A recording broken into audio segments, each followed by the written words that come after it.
असलामुअलैकुम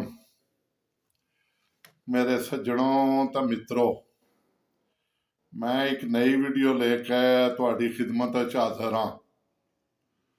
अज दी मेरी वीडियो जिहड़ी है ना, वो एक मौजू तैव है। मौजू के है कि कुछ लोगों से हमारे तल्कात दिसंबर और जनवरी की तरह होते हैं।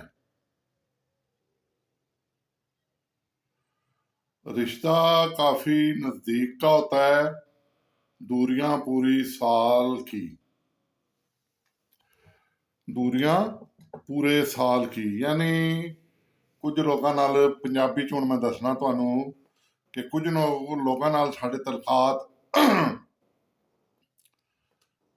इस तरह हुंदे ने कि जिस तरह दसंबर ते जनवरी आंदा है, यानी पूरे साल बाद ये महीना आंदा वै।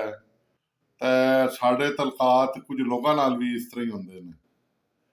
उहदे च मेरे दोस्तों ते मित्रों, किन्हां नाल साडे तलकात इस तरह दे हुंदे ने जिन्हां नाल असीं साल बाद मुलाकात करने आ, ते बाद नाल साडे ते साल भी गुजर जांदा है।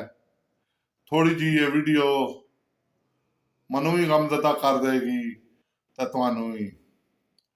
वो तलकात न साडे प्यार मुहब्बत करने वाले बेटे बेटियां जिहड़े साल बाद छुट्टी तो आउंदे न, बाहर दे मुल्कां च गए न रोजी रोटी कमान, ते वो असीं बर्दाश्त करने आ।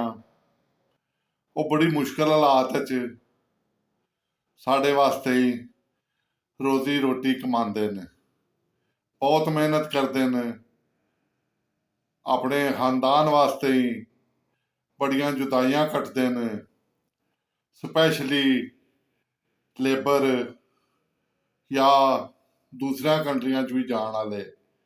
इत्थे सानू बड़ा अच्छा लगता है, और साडा भरा, साडा वीर, साडा मित्र वो बरूने मुल्क गए है तो सानू नोट भेज रहे है।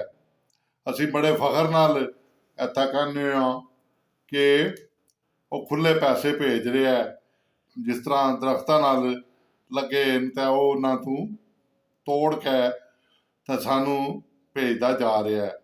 हालांकि उहदे हालात नहीं तुसीं जाणदे, उन्होंने रोटी भी आपू पकानी पैंदी है, कपड़े भी आपू धोने पैंदे ने खुद नूं, और नौकरी भी 8 घंटे भी करदा है, 12 घंटे भी करदा है, और सानू फिर 4 पैसे वो भेजदा है। तो साडा फर्ज है उहदे पैसों नूं साम के रखिए, एहतियात नाल खर्च करिए, तां जे वो जिसलै बुढ़ापे की उम्र नाल पहुंचे तो उहदे वास्ते ही कुछ पसंदाज होया होवे। ये मैं सारियां अगे रिक्वेस्ट करांगा, उहदे वालदैन अगे भी, उहदे भैन भाइयां अगे भी, अगर उहदी बीवी बच्चे न तो वो भी। ये ना होवे कि वो जिसलै वापस आवे 60 साल की उम्र च तो तुहाडे कोल कुछ भी ना होवे, तो वो बेचारा जिस तरह गए आ उस तरह ही वापस आ जाए। देण वाली तो अल्लाह की दात हुंदी है, उहदियां रहमतां चाहिदियां हुंदियां न, पर इंसान नूं अल्लाह ताला ने अकले सलीम भी दित्ती है, तो सानू इन्हां हालात ते गौर करना चाहिए। तो मिसाल मैं पहला जिहड़ी दित्ती है, उहदे तहत जिहड़ा सब तो ज़्यादा दुख भी हुंदा है, वो जिन्हों असीं अपनी गोद च खटाया हुंदा है, वो बेटियां ने। बाज़ियां दियां बेटियां बड़ी दूर होंदियां न,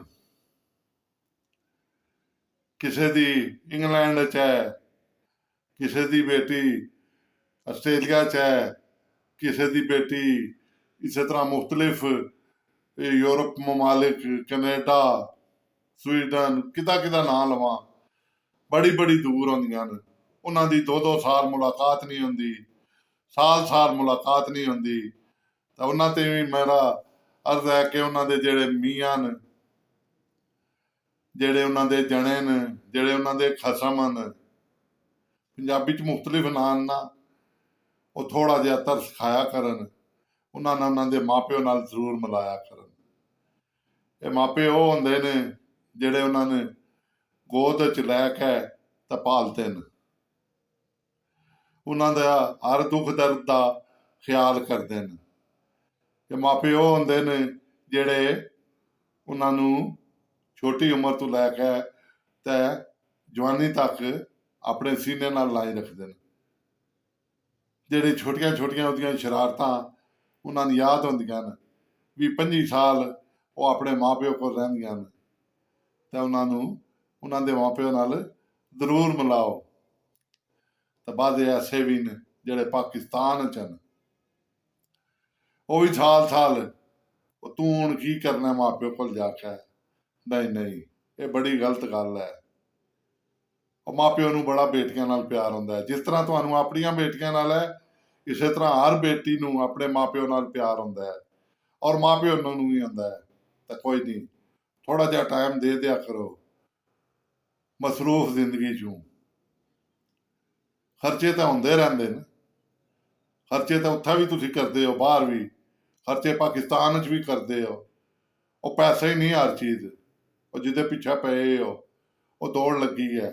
ਉਹ ਰਿਸ਼ਤਿਆਂ ਦੀ ਵੀ ਕਦਰ ਕਰੋ, ਉਹਨਾਂ ਨੂੰ ਮਿਲਾਓ। ਉਹ ਇਹ ਬੜਾ ਖੂਨੀ ਰਿਸ਼ਤਾ ਹੁੰਦਾ ਹੈ, ਬੜਾ ਦੁੱਖ ਦਰਦ ਵਾਲਾ ਰਿਸ਼ਤਾ ਹੁੰਦਾ ਹੈ। ਉਹ ਤੁਹਾਨੂੰ ਆਪਣੀ ਬੇਟੀ ਦਾ ਮੁਲਾਕਾਤ ਨਾ ਹੋਵੇ ਤਾਂ ਤੁਸੀਂ ਕੀ ਸੋਚਦੇ ਹੋ? ਤਾਂ ਦੂਸਰਿਆਂ ਦੀਆਂ ਬੇਟੀਆਂ ਨੂੰ ਵੀ ਇਸੇ ਤਰ੍ਹਾਂ ਸਮਝਿਆ ਕਰੋ। ਤਾਂ ਮੇਰੇ ਭਾਈਓ, ਤਾਂ ਮੇਰੀਓ ਭੈਣੋ, ਇਹ ਜ਼ਰੂਰ ਦਸੰਬਰ ਜਨਵਰੀ ਦੀ ਤਰ੍ਹਾਂ ਸਾਲ ਬਾਅਦ ਮੁਲਾਕਾਤ ਨਾ ਕਰਾਇਆ ਕਰੋ, ਪਹਿਲਾਂ ਵੀ ਕਰਾ ਦਿਆ ਕਰੋ। ਨਹੀਂ ਤਾਂ ਦਸੰਬਰ ਜਨਵਰੀ ਦੀ ਤਰ੍ਹਾਂ ਸਾਲ 'ਚ ਇੱਕ ਵਾਰ ਜ਼ਰੂਰ ਮੁਲਾਕਾਤ ਕਰਾਇਆ ਕਰੋ। ਅੱਲਾਹ ਤਾਲਾ ਤੁਹਾਡਾ ਆਮੀਓ ਨਾਸਰ ਹੋਏਗਾ। ਮੇਰੀਆਂ ਗੱਲਾਂ ਛੋਟੀਆਂ ਛੋਟੀਆਂ ਹੁੰਦੀਆਂ ਨੇ, ਛੋਟੇ ਛੋਟੇ ਮੌਜੂ ਹੁੰਦੇ ਨੇ। ਅਗਰ ਤੁਹਾਨੂੰ ਚੰਗੇ ਲੱਗਣ ਤਾਂ ਮੇਰੇ ਭੈਣ ਭਰਾ ਮੇਰੀ ਹੌਸਲਾ ਅਫਜ਼ਾਈ ਕਰਨ, ਤਾਂ ਜੇ ਮੈਂ ਤੁਹਾਨੂੰ ਇਹੋ ਜਿਹੀ ਅੱਛੀ ਮੀਨਿੰਗਫੁਲ ਵੀਡੀਓ ਦਿੰਦਾ ਰਵਾਂ। ਬਾਕੀ ਤਾਂ ਤੁਸੀਂ ਕਾਫੀ ਵੀਡੀਓ ਦੇਖਦੇ ਹੋ ਸੋਸ਼ਲ ਮੀਡੀਆ 'ਤੇ, ਮੇਰੀ ਹਰ ਵੀਡੀਓ 'ਚ ਕੋਈ ਨਾ ਕੋਈ ਸਬਕ ਹੁੰਦਾ ਹੈ, ਅਗਰ ਕੋਈ ਸਿੱਖਣ ਵਾਲਾ ਹੋਵੇ ਤਾਂ। ਬਾਕੀ ਤੁਹਾਡੀ ਮਰਜ਼ੀ, ਮੈਂ ਤਾਂ ਰਿਕੁਐਸਟ ਹੀ ਕਰ ਸਕਣਾ। ਮੇਰੇ ਚੈਨਲ ਨੂੰ ਲਾਈਕ ਤੇ ਸਬਸਕ੍ਰਾਈਬ ਕਰ ਦਿਓ, ਤੇ ਬੈਲ ਆਈਕਾਨ ਦੀ ਬੈਲ ਹੈ, ਉਹਦੇ ਉੱਤੇ ਕਲਿੱਕ ਕਰ ਦਿਓ, ਤਾਂ ਜੇ ਹਰ ਮੇਰੀ ਅੱਛੀ ਤੇ ਸਾਫ ਸੁਥਰੀ ਵੀਡੀਓ ਤੁਹਾਨੂੰ ਮਿਲਦੀ ਰਹੇ, ਤੇ ਸੱਚੀਆਂ ਗੱਲਾਂ ਤੇ ਸੱਚੇ ਟਾਪਕ ਮੈਂ ਤੁਹਾਡੇ ਨਾਲ ਡਿਸਕਸ ਕਰਦਾ ਰਵਾਂ। ਸ਼ੁਕਰੀਆ, ਮੈਨੂੰ ਇਜਾਜ਼ਤ ਦਿਓ। ਅੱਲਾਹ ਤੁਹਾਨੂੰ ਢੇਰ ਸਾਰਾ ਰਿਜ਼ਕ ਦੇਵੇ, ਅੱਲਾਹ ਤੁਹਾਨੂੰ ਢੇਰ ਸਾਰੀ ਸਿਹਤ ਦੇਵੇ। ਸ਼ੁਕਰੀਆ, ਅੱਲਾਹ ਹਾਫਿਜ਼।